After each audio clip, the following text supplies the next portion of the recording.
नमस्कार दोस्तों, स्वागत है आपका अपने प्लेटफ़ॉर्म एनसीईआरटी बाय विक्रम पर। तो आज हम पढ़ेंगे आपका अध्याय नंबर 14 आपकी दीपकम बुक जो संस्कृत की न्यू बुक आई है उसका। मुझे पता है कि आपके मन में एक क्वेश्चन चल रहा होगा कि आपकी बुक में इस जो पाठ का नंबर है वो चतुर्दश नहीं है, आपका 14वां पाठ नहीं हो सकता, किसी की बुक में 10वां पाठ हो, किसी की बुक में 8वां पाठ हो। तो मैं ये जो सिलेबस है आपका चतुर्दश पाठ बिल्कुल नई बुक आपको पढ़ा रहा हूँ। यदि आप नई बुक खरीद के लेके आएंगे बिल्कुल तो उसमें इस पाठ का नंबर आपको 14वां ही मिलेगा। हमें बुक जो आपका लेसन है उसके नंबर से कोई मतलब नहीं है, हमें मेन बात है ये अध्याय का हिंदी अनुवाद हमें आज सीखना है। और आपको पता है कि आपके अपने इस प्लेटफॉर्म पे आपकी कक्षा के सभी सब्जेक्ट पढ़ाए जा रहे हैं, चाहे वो हिंदी मीडियम हो चाहे इंग्लिश मीडियम है। तो एक बार प्लेलिस्ट में जरूर घूम के आए और बाकी सब्जेक्ट भी आप पढ़े। और आपको बताया कि लाइन बाय लाइन एनसीईआरटी पढ़ाई जा रही है और ये वीडियो खासतौर पर मेरे साथी अध्यापकगण और जो बच्चे सिविल सर्विसेज की तैयारी करते हैं उनके लिए बनाए जा रहे हैं। तो चलिए, काफी समय मैंने आपका वेस्ट कर दिया, उसके लिए सॉरी चाहूंगा और हमारा आज का अध्याय वो स्टार्ट करते हैं। देखिए, आपके अध्याय का नाम क्या है? आलस्यम ही मनुष्याणाम सरिष्टे महान रिपु। कि जो आपका आलस्य ही ना मनुष्य के जो शरीर का है ना सबसे बड़ा दुश्मन है, इसलिए हमें आलस्य नहीं करना है। तो यही हम समझेंगे कि आलस्य है वो मनुष्य का किस प्रकार दुश्मन है। ये चीज चलिए हम अध्याय पढ़ते हैं। ये अध्याय स्टार्ट होता है एक माँ बेटे के वार्तालाप से कि ये आप जैसा बच्चा है जो यहाँ पे सोया हुआ है और ये छुट्टी का कोई दिन था। तो उसके वो कहता अपनी माँ को, उसकी माँ उसको उठाने आती है तो ये कहता कि माता अदय तो अवकाश दिनम अस्ति, कि माता आज तो क्या है, छुट्टी का दिन है। आज तो क्या है, छुट्टी का दिन है, अवकाश है। अदय अहम संपूर्ण दिने विश्राम करिष्यामि, कि आज तो मैं पूरे दिन सोऊंगा। समझ में आ रही बात? तो माता कहती है उससे अवकाश है विद्यालय से अस्ति, कि जिसने कहा कि छुट्टी तो विद्यालय की है बेटे, न तू स्वाध्याय से, कि जो आप स्वाध्याय करते हैं ना कि पढ़ने की छुट्टी नहीं है। ये बात आपके पेरेंट्स भी कहते होंगे। बहु आलस्यम करो, सिंह का बहुत आलस्य करते हो, उत्तिष्ठ उठो परिश्रम करो, कि मेहनत करो पढ़ो, पढ़ने के लिए कह रही है। फिर सुनिए, आप जरा सेम टू सेम जैसी आप भाषा यूज करते हैं, मतलब जैसे बहाने आप बनाते हैं वैसे ही ये कहेगा अहम उत्तीर्ण भविष्यामि, कि मैं पास तो हो ही जाऊंगा, कि मैं पास हो जाऊंगा। किम अधिकेन परिश्रमेण, तो मैं अधिक मेहनत क्यों करूं, अब क्यों पढ़ूं। आ रही बात आपको समझ में? फिर ये कहती है यदि ज्ञातुम इच्छति, सॉरी एक लाइन नीचे रहेगी इन दोनों की वार्तालाप की हमारी। फिर उसकी माता कहती यह परिश्रम करोती, उसने कहा यदि परिश्रम जो आदमी परिश्रम करता है, कि यह परिश्रम करोती जो परिश्रम करता स एवं जीवने सफलता प्राप्नोति, कि जो आदमी मेहनत करता है वही जीवन में सफलता प्राप्त करता है। आपको आई बात समझ में?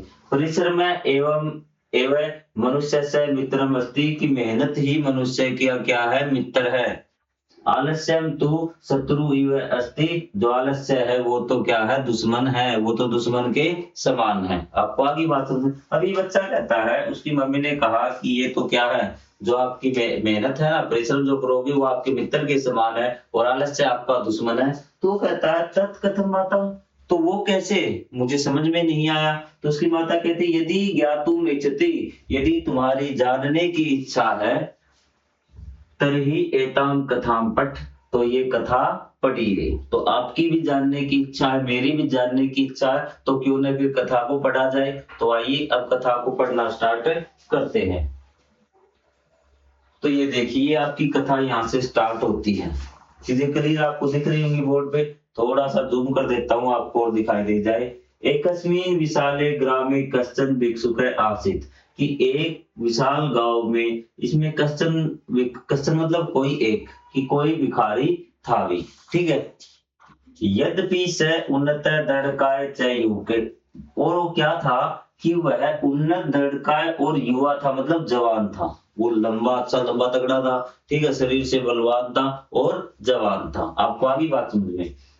तथापि स भिक्षाटनम करोति समय, और वो क्या करता था, भिक्षा मांगा करता था भी, ठीक है। भिक्षा मतलब भीख मांगा करता था, दे दे 1-2 रुपए दे दे, ऐसे था। और लेकिन क्या था, वो हट्टा कट्टा था, बिल्कुल नौजवान था।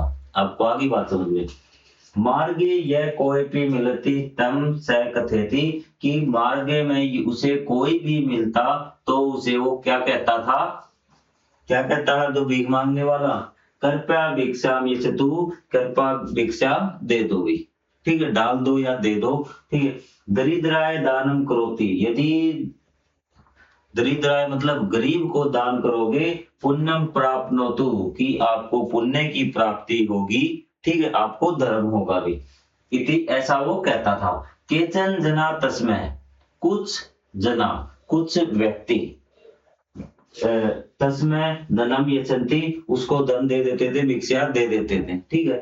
केचन च तर्जयन्ति, और कुछ डांट देते, भाग यहाँ से, कुछ नहीं है यहाँ पे, आगे चल, नहीं है, खुले नहीं है, छोटे नहीं है, तो इस प्रकार की बात वो उसको कह देते थे, ठीक है। बाकी भी पाठ आपको पढ़ने हो तो आप पढ़ सकते हैं प्लेलिस्ट में जाके, प्लेलिस्ट आपके लिए अरेंज कर दी गई है। अब देखिए, एकदा तेज मार्गिन कश्चित धनिक आगस्ती, और एक दिन उसके मार्ग में रास्ते में एक अमीर व्यक्ति आ गया, ठीक, उसने देखा एक अमीर व्यक्ति आ रहा है। एक दिन तेज उसके मार्ग कश्चित कोई धनिक आगस्ती, एक अमीर आदमी आ गया, धनवान व्यक्ति आ गया।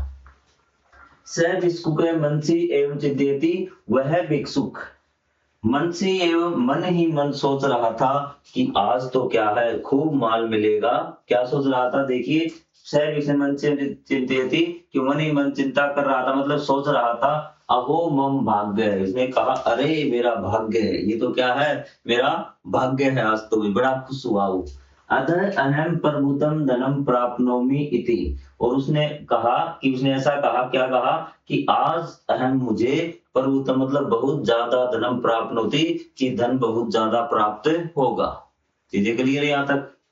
भिक्षुक धनिकम वत्ति, वो भिक्षुक आ ही गया उसके पास, उसको देखते ही वो बोला, आर्य अहम अतीव दरिद्र, कि मैं बहुत ज्यादा क्या हूँ, कि दरिद्र गरीब हूँ, अस्मी हूँ, ठीक है।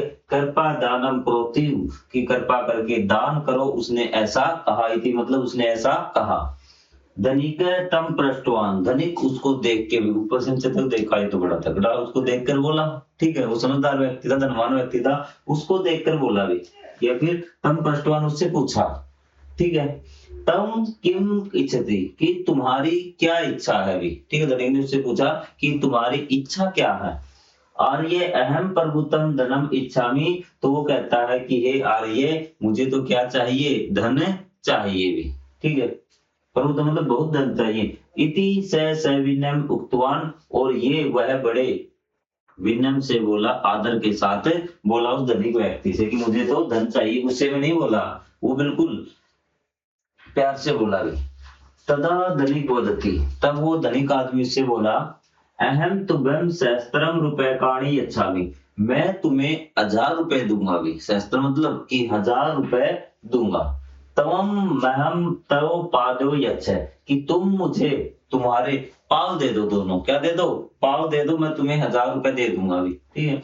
भिक्षुक वदति, भिक्षुक बोला भी, एकदम से उसके होश उड़ के पाव मांग लिए।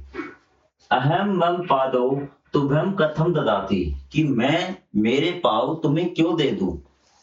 बिना पादो कथम वाचलामी, कि बिना पाव के महाराज मैं चलूंगा कैसे, महाराज नहीं कहा, अपनी तरफ से कह रहा हूं, उसके भाव बता रहा हूं, कि बिना पैर के मैं चलूंगा कैसे, बिना पाव कथम वाचलामी, कि मैं चलूंगा कैसे। धनिक वदति, अस्तु, ठीक है, अस्तु मतलब ठीक है। तवम पंच सहस्त्रम रुपया स्वीकरो, कि तुम ये 5000 रुपए स्वीकार करो, ठीक है, मतलब 5000 रुपए ले लो। महम तव हस्तो यश, कि तुम मुझे तुम अपने हाथ दे दो दोनों, कि पाव से तो तुम्हें चलना पड़ता है, हाथ दे दे भी। तो आधे दो भिक्षुक वदति भी, जो भिक्षुक है वो बोला भी, हस्ताभ्याम बिना, कि हाथों के बिना, अहम कथम भिक्षाम स्वीकरोमि, कि मैं भिक्षा कैसे मांगूंगा, कि अगर हाथ दे दिए तो भिक्षा मैं कैसे मांगूंगा। एवमेव धनिक है, इस प्रकार धनिक जो धनी आदमी था उसने क्या किया, सहस्त्राधिक रुपये के तस्य अनेकानि शरीरांगानि क्रेतुम इष्टवान, तो इस प्रकार धनिक ने मतलब बहुत सारे रुपयों से उसके अनेक जो बाकी अंग थे ना वो भी खरीदने की इच्छा प्रकट की। उसने कहा हाथ नहीं तो ये कान दे दे, कान नहीं तो आंख दे दे, दांत दे दे। इस प्रकार उसने अलग अलग अंग खरीदने की अपनी इच्छा प्रकट की। क्रेतु मतलब खरीदने की, इष्टवान मतलब इच्छा प्रकट की। इस प्रकार से उन दोनों के बीच में वार्तालाप हुआ और हर बार जो आपका भिक्षुक था वो मना करता गया भी। किंतु भिक्षुक निराकृतवान, लेकिन जो भिक्षुक है वो सहमत नहीं हुआ, वो मना करता गया हर अंग के लिए। उसने अलग अलग अंग खरीदने की इच्छा प्रकट की।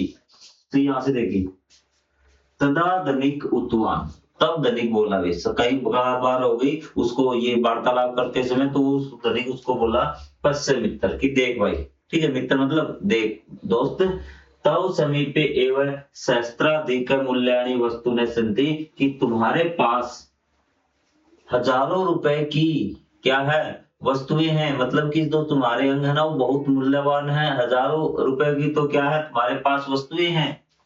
तथापि किमर्थ तवम आत्मान दुर्बलम मनसे, और तथापि मतलब क्यों, क्यों किस लिए, तवम खुद को, दुर्बल मने से मतलब तुम स्वयं को दुर्बल क्यों समझते हो, क्यों ये कहते हो कि मैं निर्धन हूं, मैं गरीब हूं, जबकि तुम्हारे पास ये देखो पाव है, हाथ है, ये हजारों रुपए की मूल्यवान वस्तुएं तुम्हारे पास है, और तुम स्वयं को क्या गरीब कहते हो, ठीक है, दुर्बल समझते हो खुद को। तो धनिक आदमी ने उसको ये बातें कही। सौभाग्येन एवं वयम मानव जन्म प्राप्त होता है। तो इसने कहा कि बड़े सौभाग्य से ही हमें क्या है, ये मानव हम बने हैं ना, ये बड़े सौभाग्य से हम मानव बने हैं, ठीक है, कि ये मानव जन्म सौभाग्य, सौभाग्य से ही हमें, वह मतलब हमें मानव जन्म प्राप्त होता है, कि मानव जन्म प्राप्त हुआ है। ऐसे सफलतार्थ, इसकी सफलता के लिए प्रयत्नम करो। तो इसकी जो इस मानव जीवन मिला है ना, जो जीवन हमें मिला है, इसको सफल बनाने के लिए प्रयत्न करो। इत गच्छ, यहां से जाओ, शुभम भवतु, कि तुम्हारा मंगल हो, उसको शुभकामना दे दी, अब यहाँ से जाओ, क्योंकि उसने उसको समझा दिया कि क्या कमी थी, उसके पास शरीर था, वो आलस्य करता था काम करने का, तो उसने इस ये कहानी शरीर को अंगों के खरीदने का उसको बता दिया कि किस प्रकार से मूल्यवान उस पे चीजें हैं। तो क्या उसको कह दिया अब जाओ, भगवान तुम्हारा भला करे, मंगलम हो गई। वो मैं आपसे दुआ कर रहा हूँ कि आपका भी क्या हो, शुभम भवतु, कि आपका भी मंगल हो गई।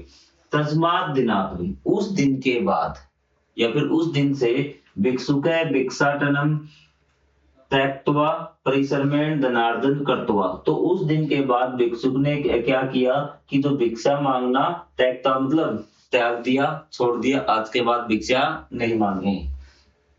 परिश्रमेण धनार्जन कृत्वा, कि परिश्रम से क्या करेंगे, धनार्जन मतलब धन कमाना, धन इकट्ठा करना, ठीक है, परिश्रम से धन वो कमाने लगा। स गौरवम जीवन यापनम आरब्धवान, कि उसने फिर क्या किया, और गौरव के साथ, एक तो भिखारी का जीवन, भिखारी से मांग मांग के क्या करना, जीवन यापन करना, तो उसमें बड़ी लज्जा महसूस होती है। जब आदमी कमा के जीवन यापन करता है ना, तो बड़ा क्या है, गौरव महसूस करता है, चाहे वो दिहाड़ी मजदूरी ही क्यों न करे, सब अगर कमा कर कार्य करे। तो उसने कहा कि भिक्षा तो उसने छोड़ दिया, परिश्रम से वो क्या करने लगा, धन कमाने लगा, और गौरव के साथ उसने जीवन जीना स्टार्ट कर दिया।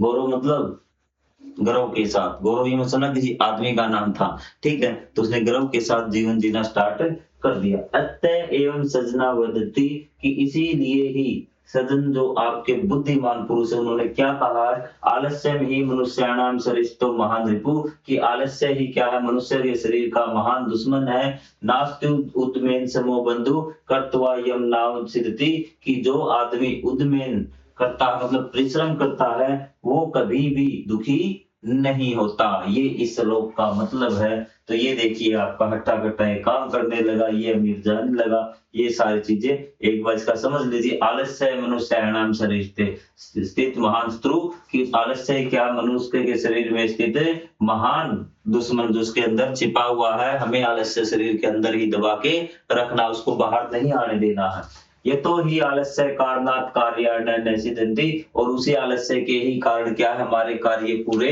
नहीं होते, क्योंकि हम आलस्य में पड़े रहते हैं, कोई भी काम करने का हमारा मन नहीं करता। एवमेव परिश्रमेण सम्मान बंधु अपि नास्ति यतो ही परिश्रम करते, इसने कहा कि इसी प्रकार जो परिश्रम है ना, तो वो हमारा क्या बंधु है, क्या है, बंधु है, मित्र है, सखा है, दोस्त है हमारा, परिश्रम मेहनत नास्ति यतो हि परिश्रम कृत्वा कोऽपि दुःखेन आपनते, और जो आपका आदमी परिश्रम करता है कोई भी दुखी न आपनते, तो उसको कोई प्रकार दुख नहीं होगा यदि व्यक्ति परिश्रम करेगा। तो आपको भी कोई दुख है तो परिश्रम करना स्टार्ट कर दीजिए, मेहनत करना स्टार्ट कर दीजिए, आपके सारे दुख चले जाएंगे। ये वर्ड मीनिंग आप पढ़ लेंगे। मेरा मेन मकसद था आपको अध्याय समझाना। यदि आपको अध्याय पसंद आया तो अपने बाकी जो क्लासमेट है उनको बता देना कि ऐसे ऐसे चैनल है, उनके व्हाट्सएप पे भेज देना, बाकी सब्जेक्ट आप पढ़ लेना। तो मिलेंगे हम अगले अध्याय में, तब तक के लिए जय हिंद, जय Bharat, thank you very much.